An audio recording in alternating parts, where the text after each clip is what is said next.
এ যেন এক ভয়ানক ব্যাপার। একই তেল একবার নয়, দুবার নয়, বারবার ব্যবহার হচ্ছে আপনার প্রিয় খাবারগুলো ভাজার জন্য এবং ডেকে আনছে মারাত্মক বিপদ। আজ উন্মোচন করব সেই ভয়াবহ সত্য। এই খাবারগুলো খাচ্ছেন তো নিজ হাতে নিজেকে একটু একটু করে মেরে ফেলছেন। প্রতিদিন আমরা কি খাচ্ছি? রাস্তার মোড়ে, দোকানে, ফাস্টফুডের দোকানে যখন তখন ডুবো তেলে ভাজা মুখরোচক খাবার। কিন্তু এই খাবারগুলো সত্যি কি স্বাস্থ্যসম্মত নাকি নীরব ঘাতক? আমাদের চোখের সামনেই অনেক খাবার তৈরি হচ্ছে একই তেলে বারবার ভেজে। সিঙ্গারা, সামোসা, চপ, পুরি, ফ্রাই, কি নেই এই তালিকায়? কিন্তু এই পোড়া তেল আমাদের শরীরে কি কি ক্ষতি করছে তা কি আমরা জানি? যখন একই তেল বারবার গরম করা হয়, তখন তার রাসায়নিক গঠন পরিবর্তিত হয়ে থাকে। এতে তৈরি হয় ট্রান্সফ্যাট, ফ্রি রেডিকেলস এবং অন্যান্য ক্ষতিকর রাসায়নিক পদার্থ। এগুলো আমাদের শরীরের জন্য বিষের মতো কাজ করে।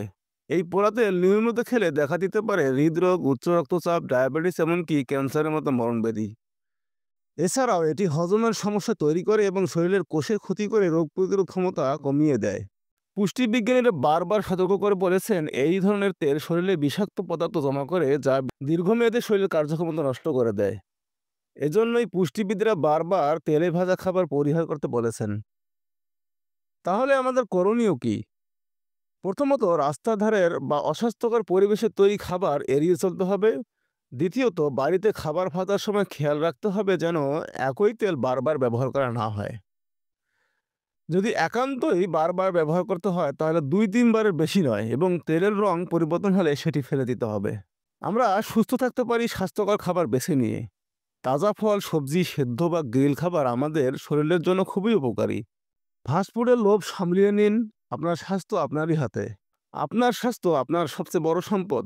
পোড়া তেলে ভাজা খাবারকে না বলুন। এই ভিডিওটি শেয়ার করে অন্যদের সচেতন করুন। যেহেতু মানুষকে সচেতন করার জন্য ভিডিও বানাই, সুতরাং আপনি চাইলে আমার চ্যানেলটি সাবস্ক্রাইব করে আমাকে সাপোর্ট করতে পারেন, যেন আমি মানুষের কল্যাণে এভাবে কাজ করে যেতে পারি। সুস্থ থাকুন, ভালো থাকুন। ধন্যবাদ।